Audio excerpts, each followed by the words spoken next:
চিরুনি তল্লাশি করে খুঁটি নাটি সমস্ত কিছু বার করেছি। ডক্টর মৌমিতা দেবনাথ, যে মানে যাকে নিয়ে এত কিছু জাস্টিস চলছে আর জাস্টিস চাই। তো আজকে সকালে না হেল্পিং হ্যান্ড তো আসেনি, তো আমরা ব্রেকফাস্ট চা আর এবার একসাথে চাও খাওয়া হচ্ছে, ব্রেকফাস্টও হয়ে যাচ্ছে, পাউরুটি একসাথে খাবো, ওতেই আমাদের চলে যাবে। এমনিতে আমরা খুব বেশি ভারী আর খেতে পারি না, বলো বেশি, তার সাথে বিস্কিট আছে। কাল সকাল কিচেনে চলে এসেছি, যেহেতু হেল্পিং হ্যান্ড আসবে না, সবটাই আমাকেই করতে হবে। এখানে ভাত চড়িয়ে দিয়েছি, এখানে ডিম আর আলু একসাথে সেদ্ধ করছি, এখানে ডিমের জন্য পেঁয়াজ কাঁচা লঙ্কা আর টমেটো কুচিয়ে নিয়েছি, আদা রসুনটা কালকেই হেল্পিং হ্যান্ডটা ছিঁড়ে দিয়ে গিয়েছিলো, তো ওটা বেটে নিলাম, আর ভিন্ডি কেটে নিয়েছি, ধুয়ে চচ্চড়ি বানাবো। চলো আস্তে ধীরে রান্নাটা সারি, বাবুকে তার আগে ব্রেকফাস্ট করিয়ে রান্নাটা করবো। তো ওদিকে রান্না চড়িয়ে দিয়েছি, আর এখানে এসেছি এখন তোমার এই দেখো এই জামা কাপড়গুলো সব ফোল্ড করতে হবে, আস্তে ধীরে এগুলো ফোল্ড করি। ওদিকে কিচেনে তোমার ভাতটা হয়ে গেছে, তারপরে ভিন্ডির চচ্চড়িটা হচ্ছে, বাবুর খাবারের জোগাড় করে নিয়েছি, ডিমের আলুর ঝোলেরও জোগাড় করে নিয়েছি, বাবুকে স্নান করিয়ে তারপরে বাবুর একদিকে খাবার আর একদিকে আমাদের ডিম আলুর ঝোলটা হলেই হয়ে যাবে। ভিন্ডিটা নামিয়েই বাবুকে স্নান করাবো, তার মধ্যে জামা কাপড়টা ফোল্ড করে নিই। আর গুড মর্নিংই বলা হয়নি তোমাদেরকে, তার সাথে সাথে good morning everyone, welcome back to a new blog. তোমরা সবাই কেমন আছো? আশা করছি সবাই খুব ভালো আছো, আমরাও ভালো আছি। তো চলো তোমাদেরকে সাথে নিয়ে আজকের ভিডিওটা এখান থেকে শুরু করছি, লাস্ট অব্দি দেখো স্কিপ না করে, আর এনজয় করো। আমি পোজ করি, তোমরা এনজয় করো। যারা যারা আমার ব্লগ দেখতে ভালোবাসো, যারা আমাকে ভালোবাসো, হোক না গুটি কয়েকজন মানুষ, তাদের মধ্যেই আমি থাকি না।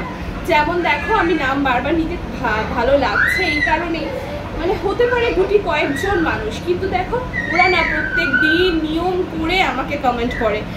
যেমন স্বাধীন মানে সাবিনা, তারপরে তোমার অমিত হালদার মানে তোমার মেহেরুন্নেসা, তারপরে কি জানো সুনাম মানে ফারিয়া, তারপরে তোমার কি ঝিমলি, এরা সবাই না আমাকে, হ্যাঁ তারপরে উম্মাতুন্নেসা, তোমার নাম যখন নিলাম, তোমরা না রেগুলার আমাকে মনে করে করে কমেন্ট করো। তোমরা সত্যি, তোমাদের প্রতি আমার ভালোবাসাটা দিন দিন যেন বেড়ে যাচ্ছে।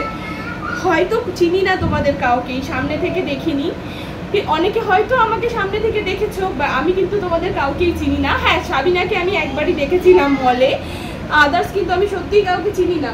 তো না চেনাতে এত যে ভালোবাসো তোমাদের কাছ দিয়ে পাই না, এটাই আমার কাছে যথেষ্ট। সত্যি এভাবেই তোমরা পাশে থেকো গো, তাহলেই হবে। সোফার এগুলো সব তুলে নিচ্ছি, অনেক দিন ধরে পাড়া আছে, তো এবার এটা আর একটা যেটা সেট আছে ওটা অল্টারনেটিভ করে দেবো এখানে। এই যে তুলে নিলাম, এবার পিলো কভারের তোমার পিলো কভার বলছি, কুশানের এগুলো খুলে নেবো, দিয়ে তারপরে ভালো করে ডাস্টিং করে। আজকে কি হয়েছে, হেল্পিং হ্যান্ড আসেনি বলে আগে রান্নার দিকটা করে নিচ্ছি, তারপরে ডাস্টিং করে ঘর ঘরের পরিষ্কারটা করবো। এদিকে তার মধ্যে বাবুকে ব্রেকফাস্ট করানো হয়ে গেছে, ওকে স্নান করাবো, রান্না একদম সেরে নিয়েই তারপরে ওকে স্নান করাবো, কারণ বেশি বাজেনি, আজকে সকাল থেকে মানে শুরু করে দিয়েছি, সেটা আমাকে করতে হবে, বসে থেকে কি কাজ, একদিকে ভিডিও এডিট, একদিকে এটা মানে আমার চলতে থাকে, কখনো মানে রেস্ট নেই আমার। 3 দিন একটু রেস্ট মানে করেছিলাম রান্নার দিক দিয়ে, কিন্তু তবুও সেই রেস্ট বলে না ওটাকে, করি মানে আমার বসে থাকলে বসে থাকা যায়, কিন্তু আমি বসে থাকতে পারি না আর কি, আমার ভালো লাগে না।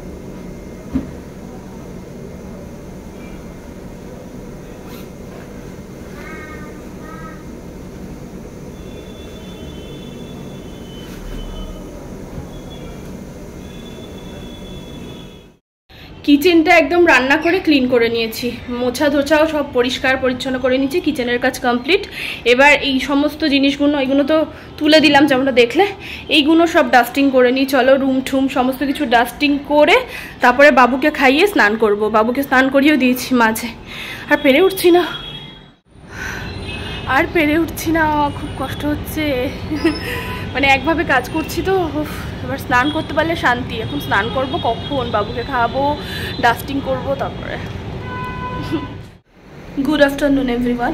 স্নান করে উঠলাম, সমস্ত কিছু কমপ্লিট করে, যেগুলো শুনলে যে কি কি করব না করবো সব হলো। চলো এবার খেয়ে নিই, তারপর দাদাভাইও চলে এসেছে। আজকে তাড়াহুড়ো করে রান্না, দুটো তরকারি আমার কাছে মনে হয় বাচ্চা সামলিয়ে যথেষ্ট। এখানে রয়েছে ভিন্ডির একটা চচ্চড়ি, আর এখানে রয়েছে ডিমের একটা ঝোল, আলু দিয়ে ডিমের ঝোল, লাল লাল ঝাল ঝাল। আচ্ছা, আমার তরকারি দেখে অনেকেই ভাবে হয়তো আমি তেল খুব খাই, কিন্তু একদমই না। এটা একটা টেকনিক, তেল ভাসা ভাসা তরকারি কী করে করতে হয় পরে তোমাদের একদিন শেয়ার করে দেবো। সামনের কভারগুলো পরাচ্ছি, এগুলো পরানো হলে সোফাটা ভালো করে তোমার সোফা কভারগুলো দিয়ে তোমার ঢেকে দেবো। সোফাটা তো ফ্রেশ ছিল, কভারগুলো সোফাটাকেও ফ্রেশ করেছি, রোজই ফ্রেশ করি, আর কভারগুলো সব ফ্রেশ করা ছিল, কাঁচাই ছিল। তো এইগুলো পরিয়ে নিয়ে তারপরে সব কিছু সুন্দর করে সাজিয়ে রাখবো। মাঝে মাঝে সব কিছু একটু চেঞ্জ করলে ভালো লাগে। আর সাদাগুলো অনেকদিন ধরে পাড়া রয়েছে, তোমার ধুলোটাও একটু হয়েছে। সাদা জিনিস বুঝতেই পারছো, কিন্তু শৌখিনতার তো একটা মূল্য আলাদা রয়েছে না, ওই জন্য অনেকদিন ধরে পাড়া ছিল। এবার কাঁচার সময়ও হয়ে গেছে বলে আর কি সরিয়ে দেওয়া হয়েছে। পুরোনোগুলো পেরে নিলাম, বালিশ টালিশগুলো সব ঠিকঠাক ইউটিলাইজ করলাম, কভারটা সমস্ত কিছু। দেন একটু ঠিকঠাক লাগছে, খোলাটার থেকে এটা তো বেটার। ওটা কদিন বাদে আবার ওটা পারবো, এখন কটা দিন এটাই চলবে। পার্সেল এসছে বাবুর একটা, ওকে দিয়েছি, আর ও হচ্ছে কি ছুঁড়ে ছুঁড়ে ফেলে দিচ্ছে। ফ্লিপকার্ট থেকে জাস্ট এক্ষুনি আসলো পার্সেলটা। চলো এটা ওপেন করি, যদি শেয়ার করা হয় করবো, নইলে নয়। চলো ওপেন করো। গরম, এত গরম বলার নয়, বৃষ্টিতে হয়ে আরো বেশি গরম বাড়িয়ে দিল। মানে ভাল লাগছে না গরমে। একটা কাজ আছে, কাজটা সারতে বেরোচ্ছি। বাবুকে আজকে নিয়ে যাচ্ছি না, এই যাবো আর এই আসবো আর কি। চলো তোমাদের দাদা ভাই আমি। শানি এসো, শানি বলো, নাজেহাল হয়ে গেলাম।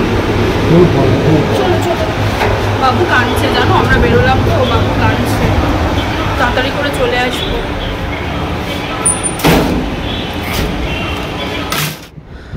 ডক্টর মৌমিতা দেবনাথ, আমি তোমার শুধু একটা কথাই বলবো, জানি না তুমি আমার কথা শুনতে পাবে কি না, তবে এটুকুই বলবো, তুমি শান্তিতে ঘুমো। আমরা সবাই দেখো তোমার জন্য জেগে আছি।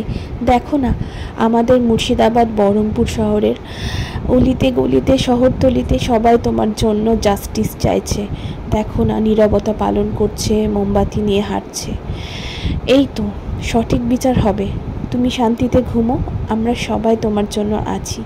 তোমার পরিবার থেকে তোমাকে দূরে করে দেওয়ার যে কষ্ট, তোমার যে এই কিছুদিন আগে বিয়ে ঠিক হলো, কিছুদিন পরে বিয়ে, সেই কষ্ট সব কিছুর শাস্তি পাবেই ওরা। খুব সত্যি কথা বলতে, আমরা মেয়েরা না সব পারি জানো, সব। দেখো না, বাইরে থেকে এসে একদম লেগে পড়েছি রান্নার কাজে। একটু হালকা করে মশলা কষিয়ে নিচ্ছি, নিরামিষভাবে খিচুড়ি বানাবো। এই যে সমস্ত ধুয়ে রেখে দিয়েছি এখানে, কষিয়ে নিয়ে এবার ওটা দিয়ে আর একটু ভালোভাবে কষাবো। আর আমি না নিরামিষ খিচুড়িটা বেশি পছন্দ করি, পেঁয়াজ আর রসুন টসুন দেওয়াটা পছন্দ করি না, বাটার দেওয়া খিচুড়িটা আমার বেশি ভালো লাগে। তো চলো এটা করে নিই। ডিনার করে না আজ তোমাদের সাথে কিছু সত্যি কথা শেয়ার করব আমি, যেটা আরজিকরের ঘটনা। যার সাথে ঘটেছে সে তো আজ পৃথিবীতে নেই, তার কিছু সত্যি কিছু অতীত আজ তোমাদের সাথে আমি শেয়ার করব। রাতের ডিনার নিয়ে বসে গেছি, শর্টকাটে করে নিয়েছি খিচুড়ি, দেখলে যেমনটা, আর তার সাথে তোমাদের দাদাভাই ভেজে দিল ডিম ভাজা। ওর হাতে ডিম ভাজাটা আমার মাস্ট লাগে খেতে। ডিম ভাজা বলো, ডিমের পোচ বলো, ডিম টোস্ট বলো, এগুলোও বেশ ভালো করে। মাঝে মাঝে খাওয়াই করে আমার তখন বেশ ভালোই লাগে। তোমাদের যেমনটা বলছিলাম, ডিনার করে কিছু কথা তোমাদের সাথে শেয়ার করব, যেটা দেখো, চোখের জল দিয়ে যে সবসময় মনের কষ্ট প্রকাশ করা যায় এমনটা নয়। কারোর চোখের জল ক্যামেরার সামনে আসে, কারোর আসে না। খুব সত্যি কথা, আমার আসে না, কিন্তু ভেতর ফেটে যাচ্ছে, গা শিউরে উঠছে যখন সমস্ত কিছু জানতে পারছি। আর সোশ্যাল মিডিয়া নিয়ে যেহেতু কাজ করছি না, চিরুনি তল্লাশি করে খুঁটিনাটি সমস্ত কিছু বার করেছি। ডক্টর মৌমিতা দেবনাথ, যে মানে যাকে নিয়ে এত কিছু জাস্টিস চলছে আর জাস্টিস চাই, তো আল্লাহ যেন সঠিক বিচারই করে। তো ওর কিছু স্মৃতি, যেটা তোমাদের কাছে খুব অজানা, যেটা আমি যেহেতু সোশ্যাল মিডিয়া নিয়ে কাজ করছি, এই প্ল্যাটফর্মে আছি, আমি মনে করি তোমাদের জানা উচিত। তোমরা যত বেশি জানবে, তোমাদের বুকের যে কষ্টটা, চোখের যে জল, সেইটার জন্য যে দোয়া, সেটা ওর কাছে খুব ভালোভাবে পৌঁছবে। তো তোমরা দেখো।